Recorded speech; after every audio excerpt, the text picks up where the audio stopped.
The Country of the Blind by H. G. Wells. 300 miles and more from Chimborazo, 100 from the snows of Cotopaxi, in the wildest wastes of Ecuador's Andes, there lies that mysterious mountain valley, cut off from all the world of men, the country of the blind.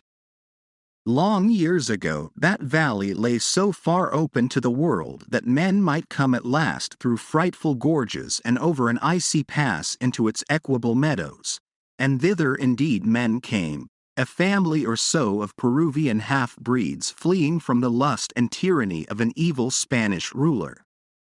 Then came the stupendous outbreak of Mindobamba, when it was night in Quito for 17 days, and the water was boiling at Yahuachi and all the fish floating dying even as far as Guayaquil. Everywhere along the Pacific slopes there were landslips and swift thawings and sudden floods, and one whole side of the old Arauca crest slipped and came down in thunder, and cut off the country of the blind forever from the exploring feet of men. But one of these early settlers had chanced to be on the hither side of the gorges when the world had so terribly shaken itself, and he perforce had to forget his wife and his child and all the friends and possessions he had left up there, and start life over again in the lower world. He started it again, but blindness overtook him, and he died of punishment in the mines. But the story he told begot a legend that lingers along the length of the Cordilleras of the Andes to this day. He told of his reason for venturing back from that fastness, into which he had first been carried lashed to a llama, beside a vast bale of gear, when he was a child. The valley, he said, had in it all that the heart of man could desire: sweet water, pasture, an even climate, slopes of rich brown soil with tangles of a shrub that bore an excellent fruit, and on one side great hanging forests of pine that held the avalanches high. Far overhead, on 3 sides, vast cliffs of gray-green rock were capped by cliffs of ice, but the glacier stream came not to them, but flowed away by the farther slopes, and only now and then huge ice masses fell on the valley side. In this valley it neither rained nor snowed, but the abundant springs gave a rich green pasture, that irrigation would spread over all the valley space. The settlers did well indeed there. Their beasts did well and multiplied, and but one thing marred their happiness. Yet it was enough to mar it greatly.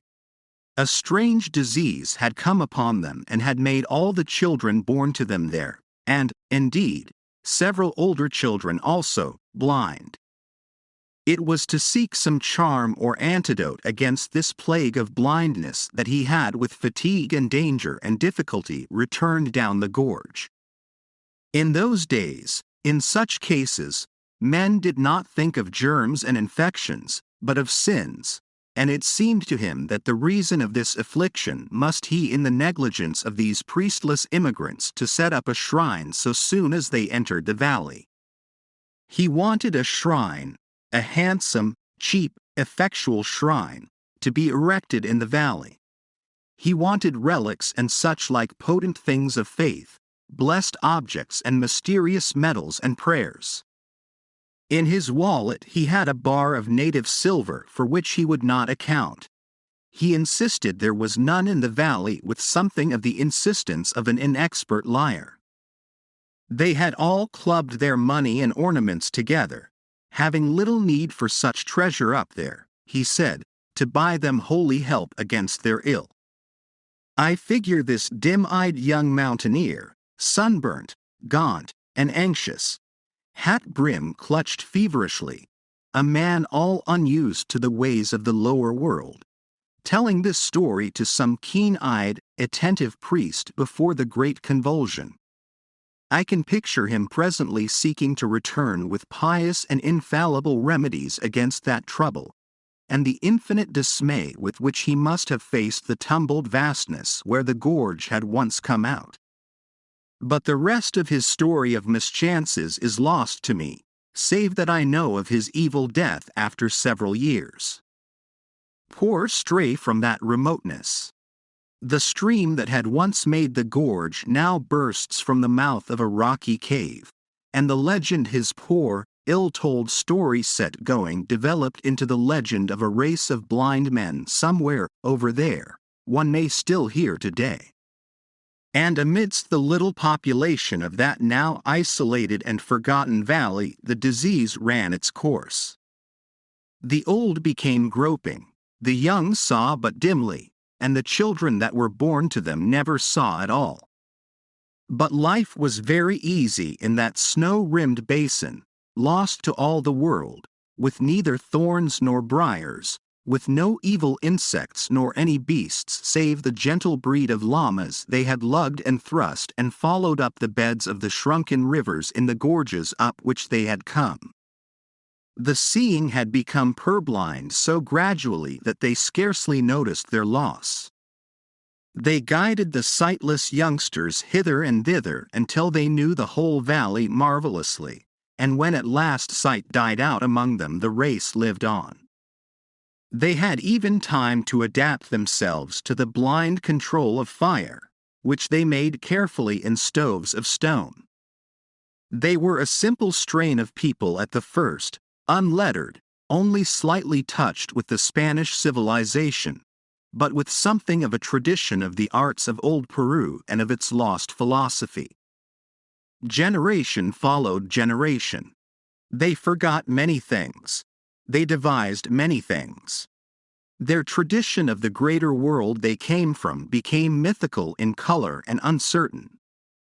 In all things save sight they were strong and able, and presently chance sent one who had an original mind and who could talk and persuade among them, and then afterwards another.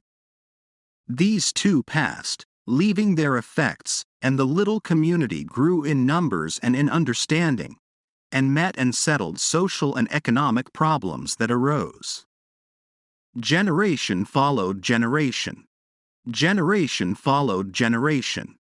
There came a time when a child was born who was 15 generations from that ancestor who went out of the valley with a bar of silver to seek God's aid, and who never returned. Thereabout it chanced that a man came into this community from the outer world. And this is the story of that man. He was a mountaineer from the country near Quito, a man who had been down to the sea and had seen the world, a reader of books in an original way, an acute and enterprising man, and he was taken on by a party of Englishmen who had come out to Ecuador to climb mountains, to replace one of their 3 Swiss guides who had fallen ill. He climbed here and he climbed there, and then came the attempt on Parascotopedal, the Matterhorn of the Andes, in which he was lost to the outer world. The story of that accident has been written a dozen times. Pointer's narrative is the best. He tells how the little party worked their difficult and almost vertical way up to the very foot of the last and greatest precipice, and how they built a night shelter amidst the snow upon a little shelf of rock, and, with a touch of real dramatic power, how presently they found Nunez had gone from them. They shouted, and there was no reply. Shouted and whistled, and for the rest of that night they slept no more. As the morning broke, they saw the traces of his fall. It seems impossible he could have uttered a sound. He had slipped eastward towards the unknown side of the mountain. Far below he had struck a steep slope of snow, and plowed his way down it in the midst of a snow avalanche. His track went straight to the edge of a frightful precipice, and beyond that everything was hidden. Far, far below, and hazy with distance, they could see trees rising out of a narrow, shut-in valley, the lost country of the blind. But they did not know it was the lost country of the blind, nor distinguish it in any way from any other narrow streak of upland valley. Unnerved by this disaster, they abandoned their attempt in the afternoon, and Pointer was called away to the war before he could make another attack. To this day, Parascotopedal lifts an unconquered crest, and Pointer's shelter crumbles unvisited amidst the snows. And the man who fell survived. At the end of the slope he fell 1,000 feet, and came down in the midst of a cloud of snow upon a snow slope even steeper than the one above. Down this he was whirled, stunned and insensible, but without a bone broken in his body, and then at last came to gentler slopes, and at last rolled out and lay still, buried amidst a softening heap of the white masses that had accompanied and saved him. He came to himself with a dim fancy that he was ill in bed, then realized his position with a mountaineer's intelligence and worked himself loose and, after a rest or so, out until he saw the stars. He rested flat upon his chest for a space, wondering where he was and what had happened to him. He explored his limbs, and discovered that several of his buttons were gone and his coat turned over his head. His knife had gone from his pocket and his hat was lost, though he had tied it under his chin. He recalled that he had been looking for loose stones to raise his piece of the shelter wall. His ice axe had disappeared. He decided he must have fallen, and looked up to see, exaggerated by the ghastly light of the rising moon, the tremendous flight he had taken. For a while he lay, gazing blankly at the vast, pale cliff towering above, rising moment by moment out of a subsiding tide of darkness. Its phantasmal, mysterious beauty held him for a space, and then he was seized with a paroxysm of sobbing laughter. After a great interval of time he became aware that he was near the lower edge of the snow. Below, down what was now a moon-lit and practicable slope, he saw the dark and broken appearance of rock-strewn turf. He struggled to his feet, aching in every joint and limb, got down painfully from the heaped loose snow about him, went downward until he was on the turf, and there dropped rather than lay beside a boulder, drank deep from the flask in his inner pocket, and instantly fell asleep. He was awakened by the singing of birds in the trees far below. He sat up and perceived he was on a little alp at the foot of a vast precipice that sloped only a little in the gully down which he and his snow had come. Over against him another wall of rock reared itself against the sky. The gorge between these precipices ran east and west and was full of the morning sunlight, which lit to the westward the mass of fallen mountain that closed the descending gorge. Below him it seemed there was a precipice equally steep, but behind the snow in the gully he found a sort of chimney cleft dripping with snow water, down which a desperate man might venture. He found it easier than it seemed, and came at last to another desolate alp, and then after a rock climb of no particular difficulty, to a steep slope of trees. He took his bearings and turned his face up the gorge, for he saw it opened out above upon green meadows, among which he now glimpsed quite distinctly a cluster of stone huts of unfamiliar fashion. At times his progress was like clambering along the face of a wall, and after a time the rising sun ceased to strike along the gorge. The voices of the singing birds died away, and the air grew cold and dark about him. But the distant valley with its houses was all the brighter for that. He came presently to Talus, and among the rocks he noted, for he was an observant man, an unfamiliar fern that seemed to clutch out of the crevices with intense green hands. He picked a frond or so and gnawed its stalk, and found it helpful. About midday he came at last out of the throat of the gorge into the plain and the sunlight. He was stiff and weary. He sat down in the shadow of a rock, filled up his flask with water from a spring and drank it down, and remained for a time, resting before he went on to the houses. They were very strange to his eyes, and indeed the whole aspect of that valley became, as he regarded it, queerer and more unfamiliar. The greater part of its surface was lush green meadow, starred with many beautiful flowers, irrigated with extraordinary care, and bearing evidence of systematic cropping piece by piece. High up and ringing the valley about was a wall, and what appeared to be a circumferential water channel, from which the little trickles of water that fed the meadow plants came, and on the higher slopes above this flocks of llamas cropped the scanty herbage. Sheds, apparently shelters or feeding places for the llamas, stood against the boundary wall here and there. The irrigation streams ran together into a main channel down the center of the valley, and this was enclosed on either side by a wall breast high. This gave a singularly urban quality to this secluded place, a quality that was greatly enhanced by the fact that a number of paths paved with black and white stones, and each with a curious little curb at the side, ran hither and thither in an orderly manner. The houses of the central village were quite unlike the casual and higgledy-piggledy agglomeration of the mountain villages he knew. They stood in a continuous row on either side of a central street of astonishing cleanness. Here and there their party-colored facade was pierced by a door, and not a solitary window broke their even frontage.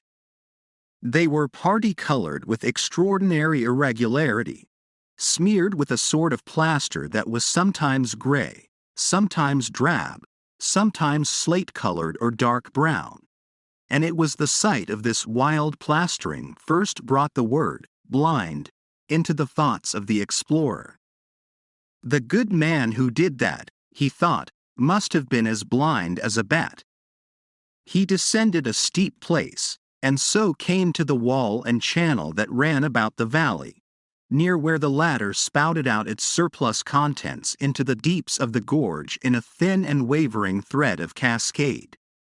He could now see a number of men and women resting on piled heaps of grass, as if taking a siesta, in the remoter part of the meadow, and nearer the village a number of recumbent children, and then nearer at hand 3 men carrying pails on yokes along a little path that ran from the encircling wall towards the houses. These latter were clad in garments of llama cloth and boots and belts of leather, and they wore caps of cloth with back and ear flaps. They followed one another in single file, walking slowly and yawning as they walked, like men who have been up all night. There was something so reassuringly prosperous and respectable in their bearing that after a moment's hesitation Nunez stood forward as conspicuously as possible upon his rock, and gave vent to a mighty shout that echoed round the valley. The 3 men stopped and moved their heads as though they were looking about them. They turned their faces this way and that, and Nunez gesticulated with freedom. But they did not appear to see him for all his gestures, and after a time, directing themselves towards the mountains far away to the right, they shouted as if in answer. Nunez bawled again, and then once more, and as he gestured ineffectually the word, blind, came up to the top of his thoughts. The fools must be blind, he said. When at last, after much shouting and wrath, Nunez crossed the stream by a little bridge, came through a gate in the wall, and approached them, he was sure that they were blind. He was sure that this was the country of the blind of which the legends told. Conviction had sprung upon him, and a sense of great and rather enviable adventure.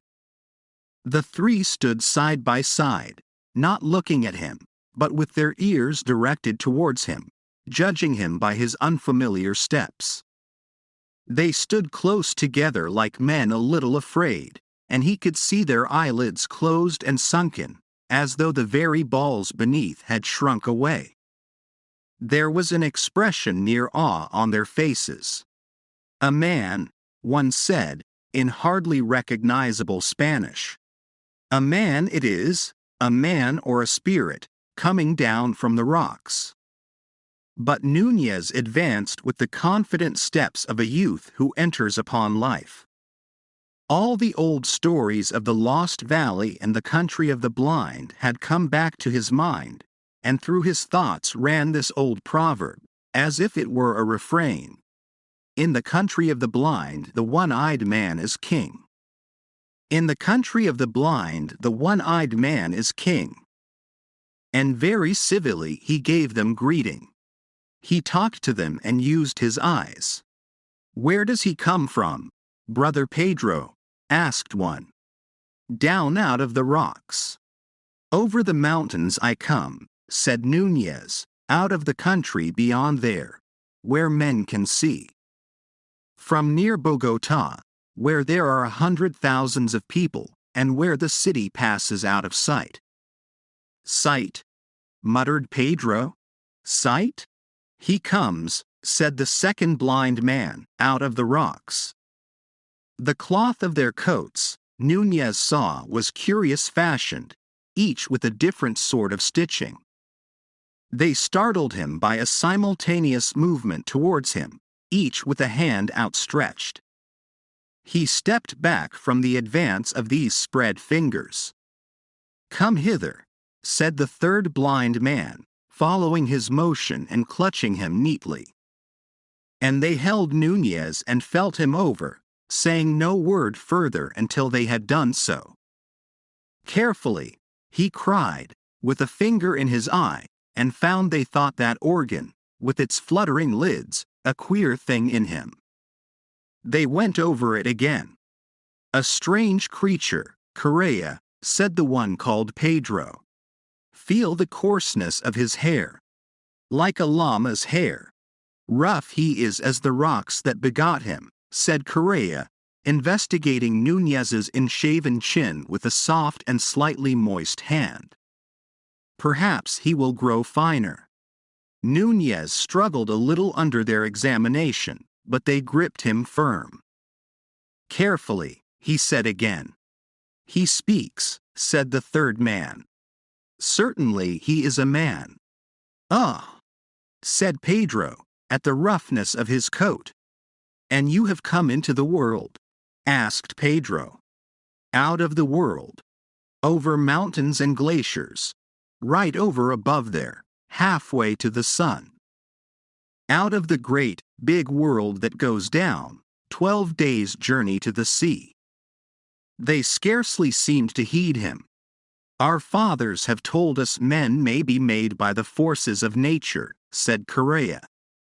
"It is the warmth of things, and moisture, and rottenness. "Let us lead him to the elders," said Pedro. "Shout first," said Correa, "lest the children be afraid. This is a marvelous occasion." So they shouted, and Pedro went first and took Nunez by the hand to lead him to the houses. He drew his hand away. "I can see," he said. "See," said Correa. "Yes. See," said Nunez, turning towards him, and stumbled against Pedro's pail. "His senses are still imperfect," said the third blind man. "He stumbles, and talks unmeaning words." "Led him by the hand." "As you will," said Nunez, and was led along laughing. It seemed they knew nothing of sight. Well, all in good time he would teach them. He heard people shouting, and saw a number of figures gathering together in the middle roadway of the village. He found it tax his nerve and patience more than he had anticipated, that first encounter with the population of the country of the blind. The place seemed larger as he drew near to it, and the smeared plasterings queerer, and a crowd of children and men and women. The women and girls he was pleased to note had, some of them, quite sweet faces, for all that their eyes were shut and sunken, came about him, holding on to him, touching him with soft, sensitive hands, smelling at him, and listening at every word he spoke. Some of the maidens and children, however, kept aloof as if afraid, and indeed his voice seemed coarse and rude beside their softer notes. They mobbed him. His 3 guides kept close to him with an effect of proprietorship, and said again and again, "A wild man out of the rocks." "Bogota," he said. "Bogota. Over the mountain crests." "A wild man, using wild words," said Pedro. "Did you hear that, Bogota?" His mind has hardly formed yet. He has only the beginnings of speech. A little boy nipped his hand. "Bogota," he said mockingly. "I? A city to your village. I come from the great world, where men have eyes and see." "His name's Bogota," they said. "He stumbled," said Correa, "stumbled twice as we came hither. Bring him in to the elders." And they thrust him suddenly through a doorway into a room as black as pitch, save at the end there faintly glowed a fire. The crowd closed in behind him and shut out all but the faintest glimmer of day, and before he could arrest himself he had fallen headlong over the feet of a seated man. His arm, outflung, struck the face of someone else as he went down. He felt the soft impact of features and heard a cry of anger, and for a moment he struggled against a number of hands that clutched him. It was a one-sided fight. An inkling of the situation came to him and he lay quiet. "I fell down," B said. "I couldn't see in this pitchy darkness." There was a pause as if the unseen persons about him tried to understand his words. Then the voice of Correa said, "He is but newly formed. He stumbles as he walks and mingles words that mean nothing with his speech." Others also said things about him that he heard or understood imperfectly. "May I sit up?" he asked, in a pause. "I will not struggle against you again." They consulted and let him rise. The voice of an older man began to question him, and Núñez found himself trying to explain the great world out of which he had fallen, and the sky and mountains and such like marvels, to these elders who sat in darkness in the country of the blind. And they would believe and understand nothing whatever that he told them, a thing quite outside his expectation. They would not even understand many of his words. For 14 generations these people had been blind and cut off from all the seeing world. The names for all the things of sight had faded and changed. The story of the outer world was faded and changed to a child's story. And they had ceased to concern themselves with anything beyond the rocky slopes above their circling wall. Blind men of genius had arisen among them and questioned the shreds of belief and tradition they had brought with them from their seeing days, and had dismissed all these things as idle fancies and replaced them with new and saner explanations. Much of their imagination had shriveled with their eyes, and they had made for themselves new imaginations with their ever more sensitive ears and fingertips. Slowly Núñez realized this, that his expectation of wonder and reverence at his origin and his gifts was not to be borne out, and after his poor attempt to explain sight to them had been set aside as the confused version of a new maid being describing the marvels of his incoherent sensations, he subsided, a little dashed, into listening to their instruction.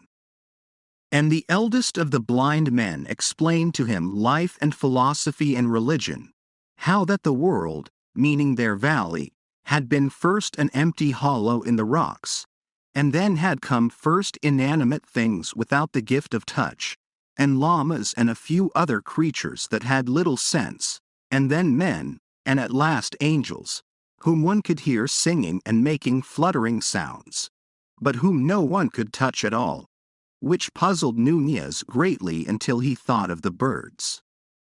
He went on to tell Núñez how this time had been divided into the warm and the cold, which are the blind equivalents of day and night, and how it was good to sleep in the warm and work during the cold.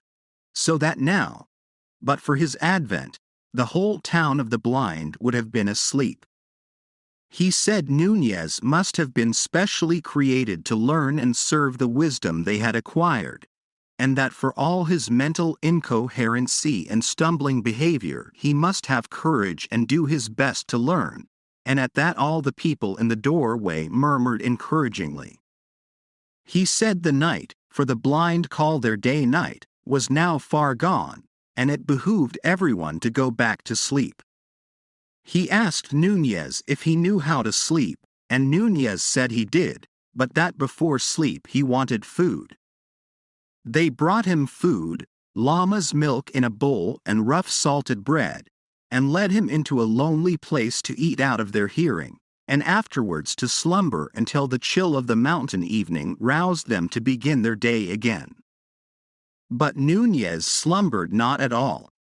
Instead, he sat up in the place where they had left him, resting his limbs and turning the unanticipated circumstances of his arrival over and over in his mind. Every now and then he laughed, sometimes with amusement and sometimes with indignation. "Unformed mind," he said. "Got no senses yet. They little know they've been insulting their heaven-sent king and master. I see I must bring them to reason. Let me think. Let me think." He was still thinking when the sun set. Nunez had an eye for all beautiful things, and it seemed to him that the glow upon the snowfields and glaciers that rose about the valley on every side was the most beautiful thing he had ever seen. His eyes went from that inaccessible glory to the village and irrigated fields, fast sinking into the twilight, and suddenly a wave of emotion took him, and he thanked God from the bottom of his heart that the power of sight had been given him. He heard a voice calling to him from out of the village. "Yea-ho there, Bogota! Come hither!" At that he stood up, smiling. He would show these people once and for all what sight would do for a man. They would seek him, but not find him. "You move not, Bogota," said the voice. He laughed noiselessly and made 2 stealthy steps aside from the path. "Trample not on the grass, Bogota. That is not allowed." Nunez had scarcely heard the sound he made himself. He stopped, amazed. The owner of the voice came running up the piebald path towards him. He stepped back into the pathway. "Here I am," he said. "Why did you not come when I called you?" said the blind man. "Must you be led like a child? Cannot you hear the path as you walk?" Nunez laughed. "I can see it," he said. "There is no such word as see," said the blind man, after a pause. "Cease this folly and follow the sound of my feet." Nunez followed, a little annoyed. "My time will come," he said. "You'll learn," the blind man answered. "There is much to learn in the world. Has no one told you, in the country of the blind the one-eyed man is king?" "What is blind?" asked the blind man, carelessly, over his shoulder. 4 days passed and the 5th found the king of the blind still incognito, as a clumsy and useless stranger among his subjects. It was, he found, much more difficult to proclaim himself than he had supposed, and in the meantime, while he meditated his coup d'état, he did what he was told and learnt the manners and customs of the country of the blind. He found working and going about at night a particularly irksome thing, and he decided that that should be the first thing he would change. They led a simple, laborious life, these people, with all the elements of virtue and happiness as these things can be understood by men. They toiled, but not oppressively. They had food and clothing sufficient for their needs. They had days and seasons of rest. They made much of music and singing, and there was love among them and little children. It was marvelous with what confidence and precision they went about their ordered world. Everything, you see, had been made to fit their needs. Each of the radiating paths of the valley area had a constant angle to the others, and was distinguished by a special notch upon its curbing. All obstacles and irregularities of path or meadow had long since been cleared away. All their methods and procedure arose naturally from their special needs. Their senses had become marvelously acute.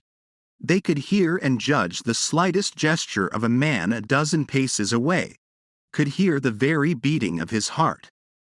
Intonation had long replaced expression with them, and touches gesture, and their work with hoe and spade and fork was as free and confident as garden work can be.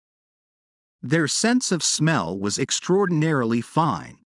They could distinguish individual differences as readily as a dog can, and they went about the tending of llamas, who lived among the rocks above and came to the wall for food and shelter, with ease and confidence. It was only when at last Nunez sought to assert himself that he found how easy and confident their movements could be. He rebelled only after he had tried persuasion.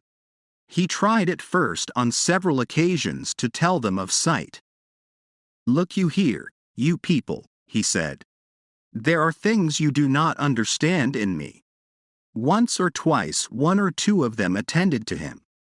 They sat with faces downcast and ears turned intelligently towards him, and he did his best to tell them what it was to see. Among his hearers was a girl, with eyelids less red and sunken than the others, so that one could almost fancy she was hiding eyes, whom especially he hoped to persuade. He spoke of the beauties of sight, of watching the mountains, of the sky and the sunrise, and they heard him with amused incredulity that presently became condemnatory. They told him there were indeed no mountains at all, but that the end of the rocks where the llamas grazed was indeed the end of the world. Thence sprang a cavernous roof of the universe, from which the dew and the avalanches fell, and when he maintained stoutly the world had neither end nor roof such as they supposed, they said his thoughts were wicked. So far as he could describe sky and clouds and stars to them, it seemed to them a hideous void, a terrible blankness in the place of the smooth roof to things in which they believed. It was an article of faith with them that the cavern roof was exquisitely smooth to the touch. He saw that in some manner he shocked them, and gave up that aspect of the matter altogether, and tried to show them the practical value of sight. One morning he saw Pedro in the path called 17 and coming towards the central houses, but still too far off for hearing or scent, and he told them as much. In a little while, he prophesied, Pedro will be here. An old man remarked that Pedro had no business on path 17, and then, as if in confirmation, that individual as he drew near turned and went transversely into path 10, and so back with nimble paces towards the outer wall. They mocked Nunez when Pedro did not arrive, and afterwards, when he asked Pedro questions to clear his character, Pedro denied and outfaced him, and was afterwards hostile to him. Then he induced them to let him go a long way up the sloping meadows towards the wall with one complaisant individual, and to him he promised to describe all that happened among the houses. He noted certain goings and comings, but the things that really seemed to signify to these people happened inside of or behind the windowless houses, the only things they took note of to test him by, and of those he could see or tell nothing. And it was after the failure of this attempt, and the ridicule they could not repress, that he resorted to force. He thought of seizing a spade and suddenly smiting one or two of them to earth, and so in fair combat showing the advantage of eyes. He went so far with that resolution as to seize his spade, and then he discovered a new thing about himself, and that was that it was impossible for him to hit a blind man in cold blood. He hesitated, and found them all aware that he had snatched up the spade. They stood all alert, with their heads on one side, and bent ears towards him for what he would do next. "Put that spade down," said one, and he felt a sort of helpless horror. He came near obedience. Then he had thrust one backwards against a house wall, and fled past him and out of the village. He went athwart one of their meadows, leaving a track of trampled grass behind his feet, and presently sat down by the side of one of their ways. He felt something of the buoyancy that comes to all men in the beginning of a fight, but more perplexity. He began to realize that you cannot even fight happily with creatures who stand upon a different mental basis to yourself. Far away, he saw a number of men carrying spades and sticks come out of the street of houses and advance in a spreading line along the several paths towards him. They advanced slowly, speaking frequently to one another, and ever and again the whole cordon would halt and sniff the air and listen. The first time they did this, Nunez laughed. But afterwards he did not laugh. One struck his trail in the meadow grass and came stooping and feeling his way along it.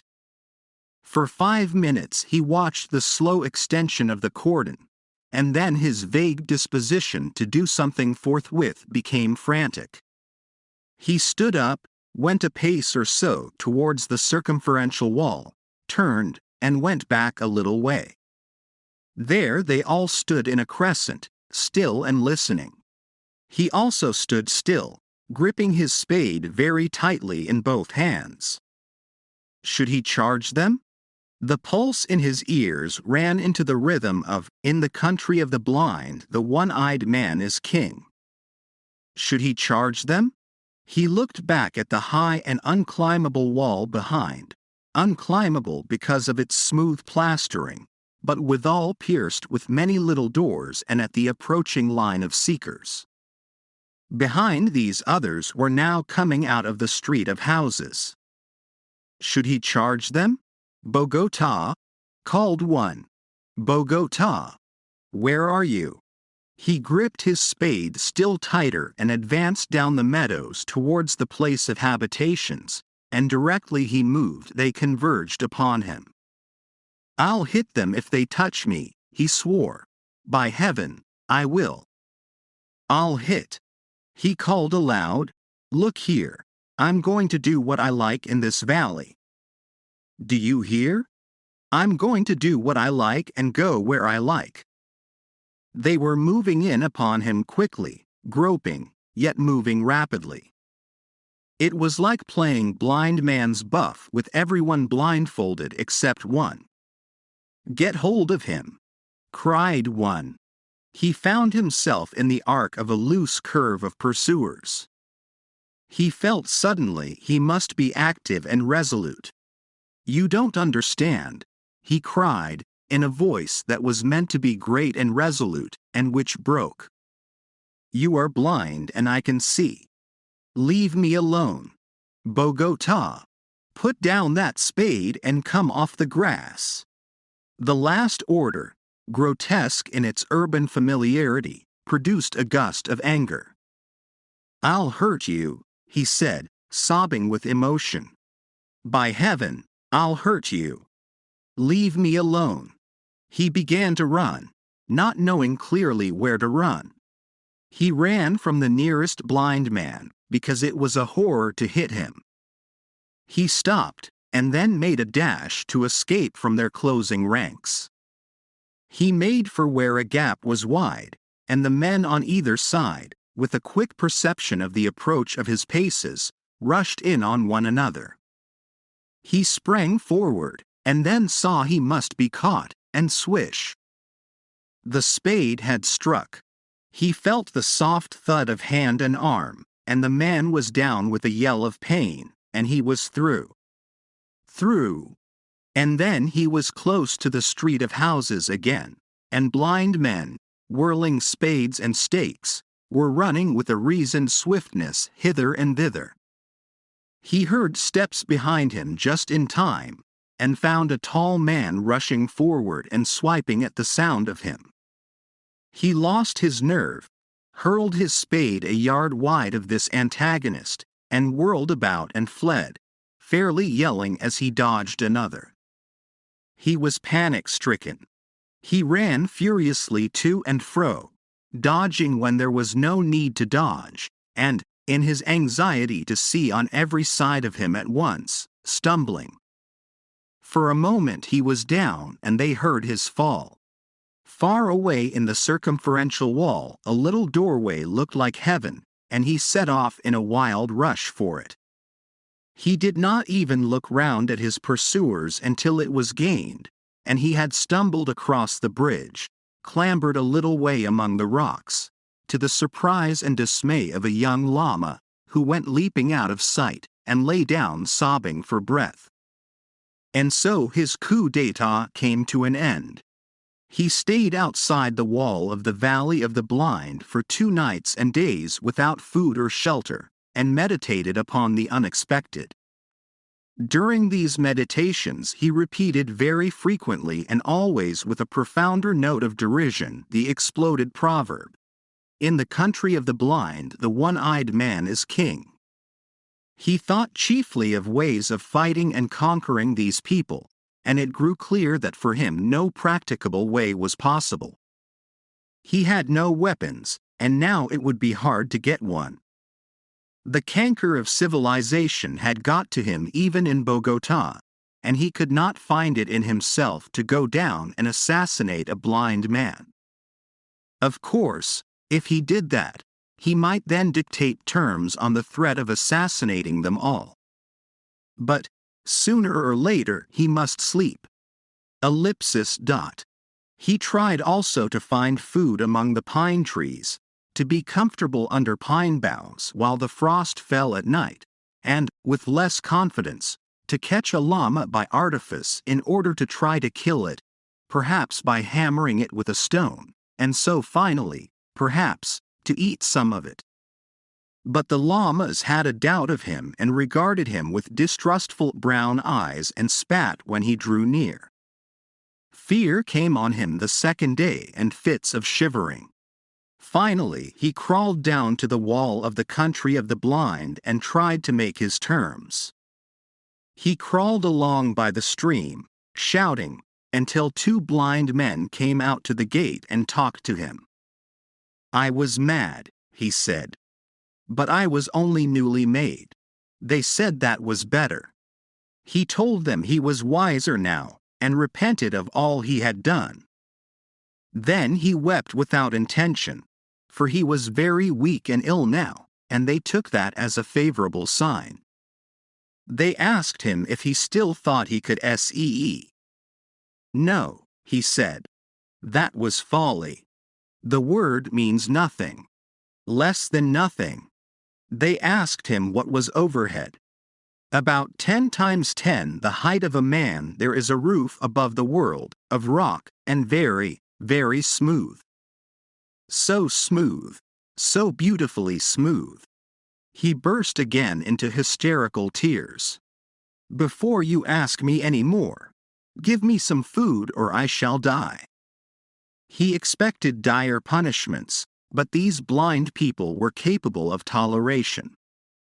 They regarded his rebellion as but one more proof of his general idiocy and inferiority, and after they had whipped him they appointed him to do the simplest and heaviest work they had for anyone to do, and he, seeing no other way of living, did submissively what he was told. He was ill for some days and they nursed him kindly. That refined his submission. But they insisted on his lying in the dark, and that was a great misery. And blind philosophers came and talked to him of the wicked levity of his mind, and reproved him so impressively for his doubts about the lid of rock that covered their cosmic casserole that he almost doubted whether indeed he was not the victim of hallucination in not seeing it overhead. So Nunez became a citizen of the country of the blind, and these people ceased to be a generalized people and became individualities to him, and familiar to him, while the world beyond the mountains became more and more remote and unreal. There was Jacob, his master, a kindly man when not annoyed. There was Pedro, Jacob's nephew. And there was Medina Sarot, who was the youngest daughter of Jacob. She was little esteemed in the world of the blind, because she had a clear-cut face and lacked that satisfying, glossy smoothness that is the blind man's ideal of feminine beauty. But Nunez thought her beautiful at first, and presently the most beautiful thing in the whole creation. Her closed eyelids were not sunken and red after the common way of the valley, but lay as though they might open again at any moment, and she had long eyelashes, which were considered a grave disfigurement. And her voice was weak and did not satisfy the acute hearing of the valley swains. So that she had no lover. There came a time when Nunez thought that, could he win her, he would be resigned to live in the valley for all the rest of his days. He watched her. He sought opportunities of doing her little services, and presently he found that she observed him. Once at a rest day gathering they sat side by side in the dim starlight, and the music was sweet. His hand came upon hers and he dared to clasp it. Then very tenderly she returned his pressure. And one day, as they were at their meal in the darkness, he felt her hand very softly seeking him, and as it chanced the fire leapt then, and he saw the tenderness of her face. He sought to speak to her. He went to her one day when she was sitting in the summer moonlight spinning. The light made her a thing of silver and mystery. He sat down at her feet and told her he loved her, and told her how beautiful she seemed to him. He had a lover's voice. He spoke with a tender reverence that came near to awe, and she had never before been touched by adoration. She made him no definite answer, but it was clear his words pleased her. After that he talked to her whenever he could take an opportunity. The valley became the world for him, and the world beyond the mountains where men lived by day seemed no more than a fairy tale he would some day pour into her ears. Very tentatively and timidly he spoke to her of sight. Sight seemed to her the most poetical of fancies, and she listened to his description of the stars and the mountains and her own sweet white-lit beauty as though it was a guilty indulgence. She did not believe, she could only half understand, but she was mysteriously delighted, and it seemed to him that she completely understood. His love lost its awe and took courage. Presently he was for demanding her of Jacob and the elders in marriage, but she became fearful and delayed. And it was one of her elder sisters who first told Jacob that Medina Sarot and Nunez were in love. There was from the first very great opposition to the marriage of Nunez and Medina Sarot. Not so much because they valued her as because they held him as a being apart, an idiot, incompetent thing below the permissible level of a man. Her sisters opposed it bitterly as bringing discredit on them all. And old Jacob, though he had formed a sort of liking for his clumsy, obedient serf, shook his head and said the thing could not be. The young men were all angry at the idea of corrupting the race, and one went so far as to revile and strike Nunez. He struck back. Then for the first time he found an advantage in seeing, even by twilight, and after that fight was over no one was disposed to raise a hand against him. But they still found his marriage impossible. Old Jacob had a tenderness for his last little daughter, and was grieved to have her weep upon his shoulder. You see, my dear, he's an idiot. He has delusions. He can't do anything right. I know, wept Medina Sarot. But he's better than he was. He's getting better. And he's strong, dear father, and kind, stronger and kinder than any other man in the world. And he loves me, and, Father, I love him." Old Jacob was greatly distressed to find her inconsolable, and, besides, what made it more distressing, he liked Nunez for many things. So he went and sat in the windowless council chamber with the other elders and watched the trend of the talk, and said, at the proper time, "He's better than he was. Very likely, some day, we shall find him as sane as ourselves." Then afterwards one of the elders, who thought deeply, had an idea. He was a great doctor among these people, their medicine man, and he had a very philosophical and inventive mind, and the idea of curing Nunez of his peculiarities appealed to him. One day when Jacob was present, he returned to the topic of Nunez. "I have examined Nunez," he said, "and the case is clearer to me. I think very probably he might be cured." "This is what I have always hoped," said old Jacob. "His brain is affected," said the blind doctor. The elders murmured assent. "Now, what affects it?" "Ah," said old Jacob. "This," said the doctor, answering his own question. "Those queer things that are called the eyes, and which exist to make an agreeable depression in the face, are diseased, in the case of Nunez, in such a way as to affect his brain. They are greatly distended, he has eyelashes, and his eyelids move, and consequently his brain is in a state of constant irritation and distraction." "Yes," said old Jacob. "Yes. And I think I may say with reasonable certainty that, in order to cure him complete, all that we need to do is a simple and easy surgical operation, namely, to remove these irritant bodies." "And then he will be sane?" "Then he will be perfectly sane, and a quite admirable citizen." "Thank heaven for science," said old Jacob, and went forth at once to tell Nunez of his happy hopes. But Nunez's manner of receiving the good news struck him as being cold and disappointing.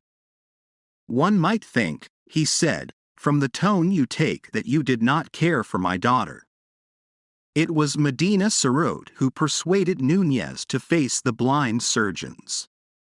"You do not want me," he said, "to lose my gift of sight?" She shook her head. "My world is sight." Her head drooped lower. "There are the beautiful things, the beautiful little things, the flowers, the lichens amidst the rocks, the light and softness on a piece of fur, the far sky with its drifting dawn of clouds, the sunsets and the stars. And there is you. For you alone it is good to have sight, to see your sweet, serene face, your kindly lips, your dear, beautiful hands folded together. It is these eyes of mine you won, these eyes that hold me to you, that these idiots seek.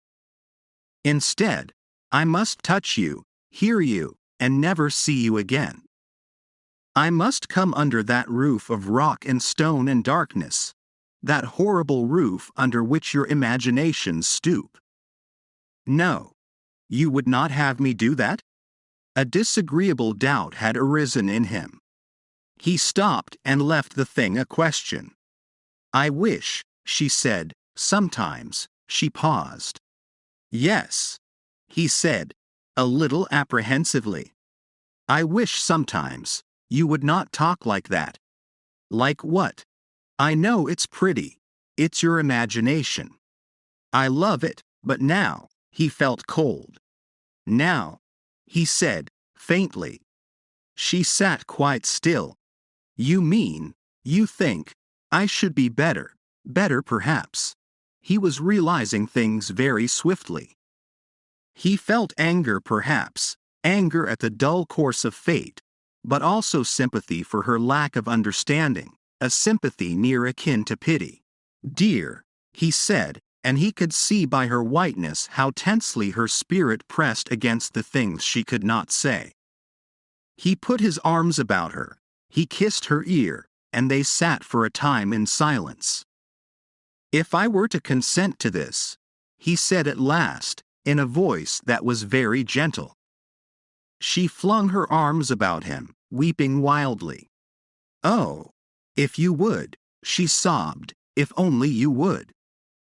For a week before the operation that was to raise him from his servitude and inferiority to the level of a blind citizen, Nunez knew nothing of sleep, and all through the warm, sunlit hours, while the others slumbered happily, he sat brooding or wandered aimlessly, trying to bring his mind to bear on his dilemma. He had given his answer, he had given his consent, and still he was not sure. And at last work time was over. The sun rose in splendor over the golden crests, and his last day of vision began for him. He had a few minutes with Medina Sarote before she went apart to sleep. "Tomorrow," he said, "I shall see no more."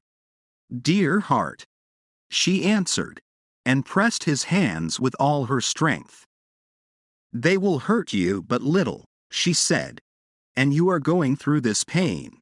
You are going through it, dear lover, for me. Dear, if a woman's heart and life can do it, I will repay you. My dearest one, my dearest with the tender voice, I will repay." He was drenched in pity for himself and her. He held her in his arms, and pressed his lips to hers and looked on her sweet face for the last time. "Goodbye," he whispered to that dear sight, "goodbye." And then in silence he turned away from her. She could hear his slow retreating footsteps, and something in the rhythm of them threw her into a passion of weeping. He walked away. He had fully meant to go to a lonely place where the meadows were beautiful with white narcissus, and there remain until the hour of his sacrifice should come. But as he walked, he lifted up his eyes and saw the morning like an angel in golden armor, marching down the steeps. It seemed to him that before this splendor he and this blind world in the valley, and his love and all, were no more than a pit of sin. He did not turn aside as he had meant to do, but went on and passed through the wall of the circumference and out upon the rocks, and his eyes were always upon the sunlit ice and snow. He saw their infinite beauty, and his imagination soared over them to the things beyond he was now to resign forever. He thought of that great free world that he was parted from, the world that was his own, and he had a vision of those further slopes, distance beyond distance, with Bogota, a place of multitudinous stirring beauty, a glory by day, a luminous mystery by night, a place of palaces and fountains and statues and white houses, lying beautifully in the middle distance. He thought how for a day or so one might come down through passes drawing ever nearer and nearer to its busy streets and ways. He thought of the river journey, day by day, from great Bogota to the still vaster world beyond, through towns and villages, forest and desert places, the rushing river day by day, until its banks receded, and the big steamers came splashing by and one had reached the sea. The limitless sea, with its thousand islands, its thousands of islands, and its ships seen dimly far away in their incessant journeyings round and about that greater world.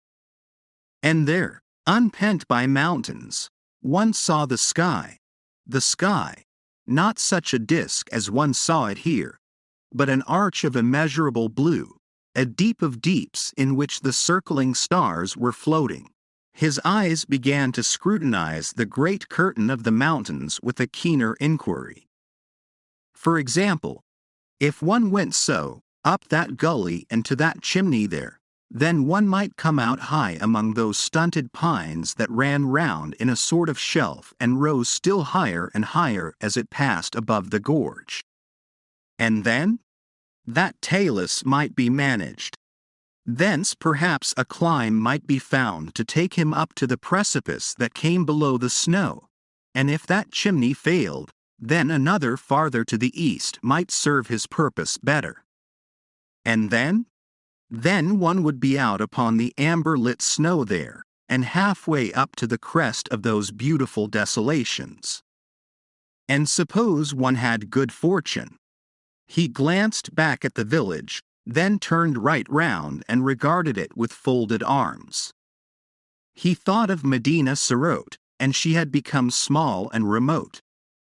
He turned again towards the mountain wall down which the day had come to him. Then very circumspectly he began his climb. When sunset came he was not longer climbing, but he was far and high. His clothes were torn, his limbs were blood-stained, he was bruised in many places, but he lay as if he were at his ease, and there was a smile on his face. From where he rested the valley seemed as if it were in a pit and nearly a mile below. Already it was dim with haze and shadow, though the mountain summits around him were things of light and fire. The mountain summits around him were things of light and fire, and the little things in the rocks near at hand were drenched with light and beauty. A vein of green mineral piercing the gray, a flash of small crystal here and there, a minutely beautiful orange lichen close beside his face. There were deep, mysterious shadows in the gorge, blue deepening into purple, and purple into a luminous darkness, and overhead was the illimitable vastness of the sky. But he heeded these things no longer, but lay quite still there, smiling as if he were content now merely to have escaped from the valley of the blind, in which he had thought to be king. And the glow of the sunset passed, and the night came, and still he lay there, under the cold, clear stars.